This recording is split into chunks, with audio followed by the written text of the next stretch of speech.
Mike, so last night you guys get good goaltending, good penalty kill. Offense doesn't click, but can you just talk about the team's ability to just kind of have all those tools that on any night that they can kind of help the team get to victory? Yeah, I mean, last night was a hard game. It was kind of playoff like atmosphere. There wasn't a lot of room out there, and you got to give credit to Winnipeg too. They did a good job to clog things up and not give us a lot of real good looks. We had some chances, but they didn't go in last night for us. But I thought we did a lot of really good things and played a real tight game and got a big point. So I think you got to look at the positives in a game like that, and hopefully we can keep this thing going. What does it say about the vibe in the locker room when after a game like that you still go into the dressing room and everybody's still pumped up? They're still happy, just with the atmosphere and the energy. Just what does it say about the locker room that you guys are still able to have a positive attitude after a game like that? Yeah, I mean, I don't think anyone's happy with the outcome. Obviously, we like to get a win, but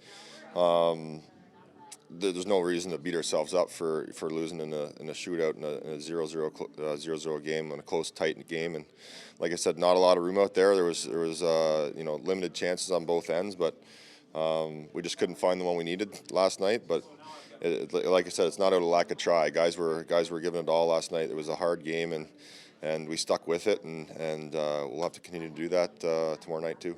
What does it say about the depth of this team that you guys can get really good penalty killing? You guys have great goaltending. The offense didn't click that last night, but they can still win you games. Just as the depth kind of beginning to show for this team. Yeah, I mean, I think the penalty kill speaks for itself. I think guys are putting their bodies on the line and getting good blocks out there. And I think we had 5 or 6 in the first period. Guys are willing to do whatever it takes to keep the puck out of the net. So obviously appreciate that as a goalie, and it's shown because we've penalty kill has been a big part of our game this start the season. So we got to keep that up. But like I said, positive stuff out of last game. We'd like to get the win, but points are important this time of year, any time of the year. But we'll take the point and move on. You're really good puck handler. What do you think of Leon's backhand pass in the overtime right to Connor? No look backhand. Yeah, unbelievable, world class. I honestly thought once it connected, it was game over. Yeah.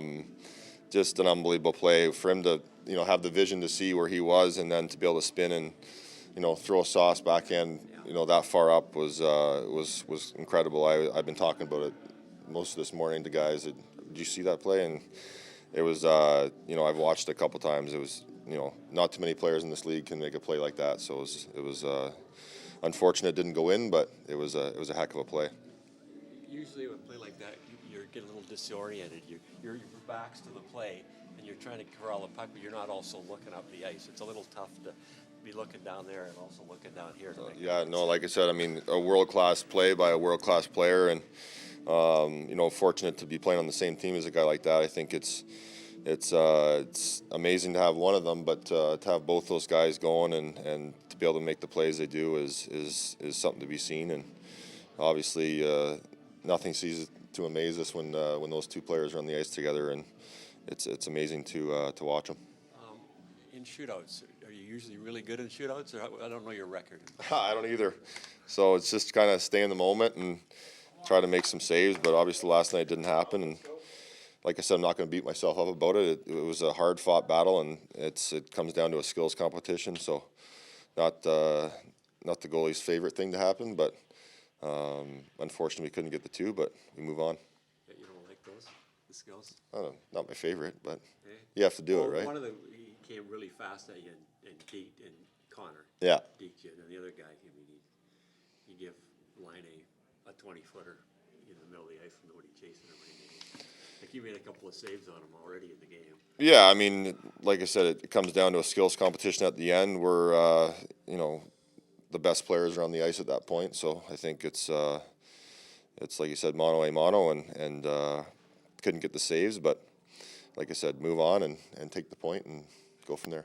So when you see a young player like Ethan Bear playing, do you watch how he's doing? You're making the saves, but he's a young player, and you can get the puck to him, and he gets the puck out of the end, and he hasn't played. The kid's been really good, and I think he's gotten better every single game he's been in. He's improved, and I think he's getting comfortable, the tempo, the speed of the play, and he's making really good reads, really good plays with the puck, and he's a really good skater, and he's got a knack for walking the line too in the offensive zone. So I think all those things have really helped him be a good player for us. He's played some big minutes with Lars out, so I think it just goes to show how much work he's put in and what kind of player he is. So he's been a big part of why we've had success so far, and he'll continue to do that. So it's good to see. A lot of young players, when they're pressured, they say the default is always off the boards and out. But in today's game, it doesn't work real well. You have to almost kind of make a play too, eh? Well, you got to have both. I think there's a time to make a play, and there's a time to relieve the pressure also and use the board. So I think he's really finding when there's plays to be made. I mean, Bearsy can he can make those plays. He's a heck of a player back there for us, and like I said, he just continues to grow as a player and gain confidence, and you can really see it by the way he's playing. And Chris Russell, when a defenseman's playing on his offside, so he's always taking the pass on his backhand, then making a play. Do you appreciate that for defensemen? If you're a righty and a lefty's passing you the puck, it's fine. But Russ just does it all. He's a player that he could probably play forward or wing or something like that too. He's just a versatile guy that can play in a lot of different situations for us. So obviously he's a guy that is relied upon, and especially in the penalty kill too. He's willing to do whatever it takes to win games, and you appreciate that as a guy that's been around quite a while. You appreciate guys that are willing to do whatever it takes to win games, and Russ is a huge leader for us back on the back end there.